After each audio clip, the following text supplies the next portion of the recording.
한태주는 노트북 화면을 뚫어져라 쳐다보며 마지막 문장을 고민하고 있었다.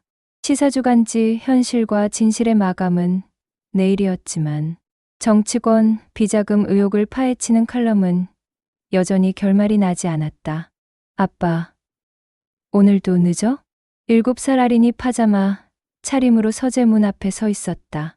태주는 딸을 무릎에 앉히고 볼에 뽀뽀를 했다. 응. 조금만 더. 엄마는 샤워하고 있어. 태주는 아린을 재우고 거실로 나왔다. 소파에 앉은 아내 윤소라가 젖은 머리를 수건으로 말리고 있었는데 손목에 반짝이는 시계가 눈에 띄었다. 롤렉스였다. 그거 새로 산 거야? 소라가 손목을 내려다봤다. 아, 이거 클라이언트가 선물로 줬어. 프로젝트 성공 기념으로. 어떤 클라이언트가 이런 걸? 해외 투자 펀드 사무실 인테리어 맡았거든. 규모가 꽤 크더라. 태주는 고개를 끄덕였다. 소라는 유명 인테리어 디자이너였고 대형 프로젝트를 자주 맡았다. 하지만 뭔가 어색한 기분이 들었다. 며칠 후 새벽 3시경 태주는 목이 말라 일어났다. 거실을 지나가다 소라의 목소리가 들렸다. 서재에서 누군가와 전화를 하고 있었다. 네. 2차 투자금은 준비됐습니다. 담보 설정도 완료했고요. 네. 알겠습니다. 태주는 문틈으로 살짝 들여다봤다. 소라가 노트북을 보며 속삭이듯 말하고 있었다. 영어였다. 다음 날 아침 소라는 평소보다 일찍 나갔다. 오늘 중요한 미팅이 있어서라는 말만 남기고 태주는 궁금증을 참지 못하고 소라의 노트북을 열었다. 브라우저 기록에는 암호화폐 관련 사이트들이 빼곡했고 최근 문서 중에 코인 파이낸스 2차 투자 약정서라는 파일이 있었다. 파일을 열어보니 5억 원 규모의 투자 계약서였다.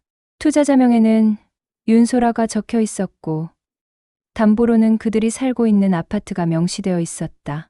태주의 손이 떨렸다. 소라가 집을 담보로 암호화폐 투자를 하고 있었던 것이다. 그것도 자신 몰래. 핸드폰이 울렸다. 아린의 학교에서였다. 아린이가 갑자기 열이 나서 조퇴시켜야 할 것 같은데요. 태주는 서둘러 노트북을 덮고 학교로 향했다. 하지만 머릿속에서는 코인 파이낸스라는 단어가 계속 맴돌았다.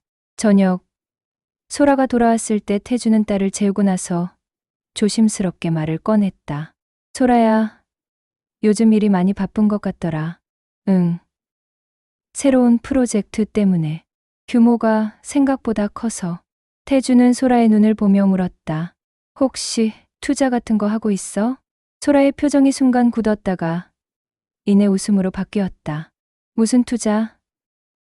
내가 언제 그런 걸 해봤다고. 하지만 태주는 알고 있었다. 아내가 거짓말을 하고 있다는 것을. 태주는 며칠 동안 소라의 일거수일투족을 주의 깊게 관찰했다. 평소보다 늦게 귀가하고 전화를 받을 때마다 다른 방으로 들어가는 모습이 계속 반복됐다. 목요일 오후 태주의 핸드폰에 문자가 왔다. KB국민은행 고객님 명의 주택담보대출 3억 원이 실행되었습니다. 자세한 내용은. 태주는 얼굴이 하얗게 질렸다. 자신 명의로 된 대출이었다. 급히 은행에 전화했다. 네. 어제 고객님께서 직접 오셔서 진행하신 건입니다. 부인분과 함께요. 제가 언제 그런 신청을. 인감증명서와 신분증 모두 확인했습니다. 담보는 강남구 소재 아파트로 설정되어 있고요. 태주는 손이 떨렸다. 소라가 자신을 사칭해서 대출을 받은 것이었다. 아니, 어떻게 인감증명서까지? 그날 저녁 소라는 친구들과 모임이 있다며 나갔다. 태주는 아린을 이웃집에 맡기고 소라를 미행했다. 택시를 타고 도착한 곳은 강남역 근처 고급 루프톱 바였다. 태주는 모자를 눌러쓰고 멀찍이 서 지켜봤다. 소라는 정장 차림의 30대 남성과 마주 앉아 있었다. 남자는 서류를 펼쳐놓고 뭔가 설명하고 있었고 소라는 진지한 표정으로 고개를 끄덕이고 있었다. 이번 ICO가 성공하면 최소 10배는 보장됩니다. 소라 씨가 먼저 들어오신 만큼 우선권도 있고요. 태주는 가까이 다가가 들었다. 하지만 추가 담보가 필요할 것 같아요. 시장 상황이 불안정해서. 추가 담보요? 소라의 목소리에 당황이 섞였다. 걱정하지 마세요. 차량이나 다른 부동산도 괜찮습니다. 2주 정도만 버텨주시면 수익금으로 모든 게 해결될 테니까. 박현성이라고 자신을 소개한 남자는 능숙하게 소라를 설득하고 있었다. 태주는 휴대폰으로 몰래 녹음하기 시작했다. 현성 씨를 믿고 여기까지 온 건데. 소라가 고민스럽게 말했다. 제가 언제 거짓말해봤습니까? 지난달 김 부장님도 3억으로 시작해서 이번에 30억 찾아가셨어요. 태주는 더 이상 듣고 있을 수 없었다. 서둘러 자리를 떠나 집으로 향했다. 다음 날 태주는 대학 동기인 정도윤에게 전화했다. 도윤은 회계법인에서 일하는 공인회계사였다. 태주야, 무슨 일이야? 목소리가 이상하다. 도윤아, 부탁이 하나 있어. 아파트 등기부, 열람이랑 은행 거래. 내역 좀 확인해 줄 수 있을까? 왜? 무슨 문제라도? 태주는 모든 상황을 설명했다. 도윤은 심각한 목소리로 말했다. 이거 완전 사기야. 박현성이라는 놈. 내가 알아볼게. 그리고 지금 당장 등기부 확인하자. 2시간 후. 도윤이 팩스로 보낸 서류들을 보고 태주는 절망했다. 아파트뿐만 아니라 태주 명의의 적금까지 모두 해약되어 있었다. 총 5억 원이 코인 파이낸스라는 회사로 송금되어 있었다. 태주야, 이 회사 주소로 가봤는데 허위 등록이야. 박현성이라는 놈도 가명일 가능성이 높고. 태주는 주먹을 꽉 쥐었다. 15년 결혼 생활이 하루아침에 무너지고 있었다. 그날 밤 소라가 돌아왔을 때 태주는 거실에서 기다리고 있었다. 테이블 위에는 등기부, 근본과 대출 서류들이 놓여 있었다. 소라야, 이제 그만 얘기하자. 소라는 서류들을 보더니 잠시 당황한 듯 했지만 곧 차분한 표정을 지었다. 당신이 뭘 안다고 그래? 박현성이라는 사람과 만난 것도 알고 우리 집을 담보로 5억을 빌린 것도 안다. 내 명의까지 도용해서 말이야. 소라가 소파에 앉으며 한숨을 쉬었다. 태주야, 이건 우리 가족을 위한 거야. 암호화폐 시장이 지금 얼마나 뜨거운지 몰라서 그래. 가족을 위한 게 집을 담보로 잡는 거야? 사기꾼한테 속아서? 사기꾼? 소라의 목소리가 높아졌다. 현성 씨가 얼마나 많은 사람들을 성공시켜줬는지 알아?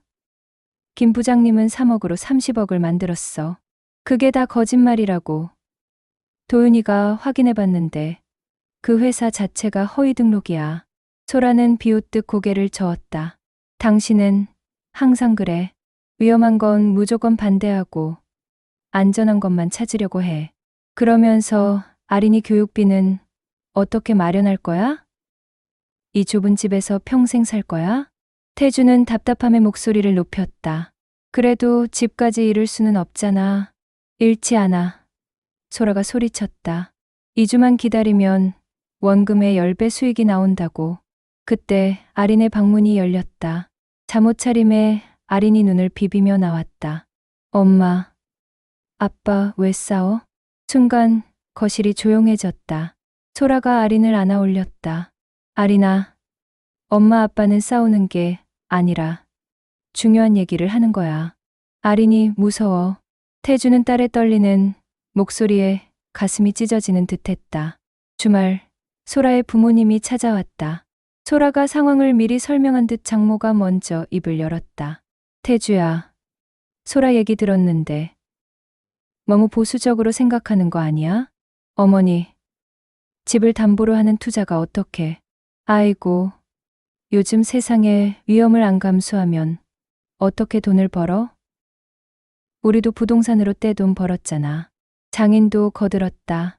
태주야, 소라가 그동안 인테리어 사업으로 얼마나 많이 벌어왔는데 이 정도 판단력은 있다고 봐야지.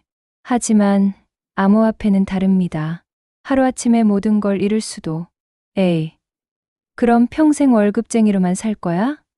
장모가 혀를 찼다. 소라야, 엄마가 보기에는 내가 옳다. 기회는 지나가면 안 와. 태주는 사면초가였다. 처가 식구들마저 소라 편에서 자신을 비난하고 있었다. 다음 주 태주는 법무법인의 상담을 받으러 갔다. 지금 상황으로는 가압류 신청이 유일한 방법입니다. 다만 부부간 문제라서 복잡할 수 있어요. 가압류를 하면 어떻게 되나요?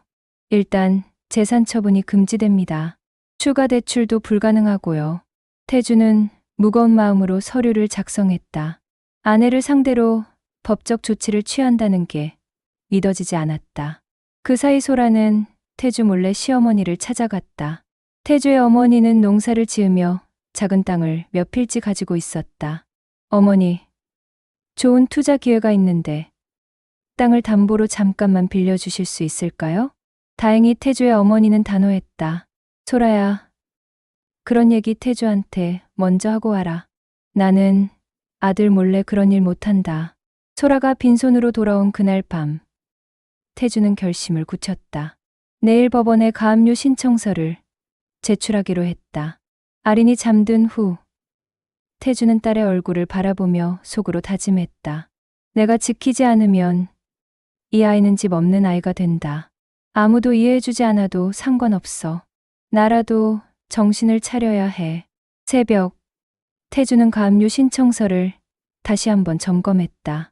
이제 마지막 승부수를 던질 시간이었다. 설날 아침, 소라의 부모님과 태주의 어머니가 모두 모였다.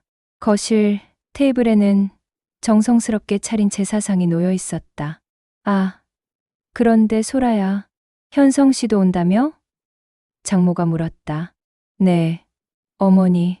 사업 파트너니까 인사드리고 싶다고 하셔서요. 태주는 속으로 냉소했다. 마지막까지 연극을 하는군. 오후 2시, 박현성이 고급 정장을 입고 나타났다.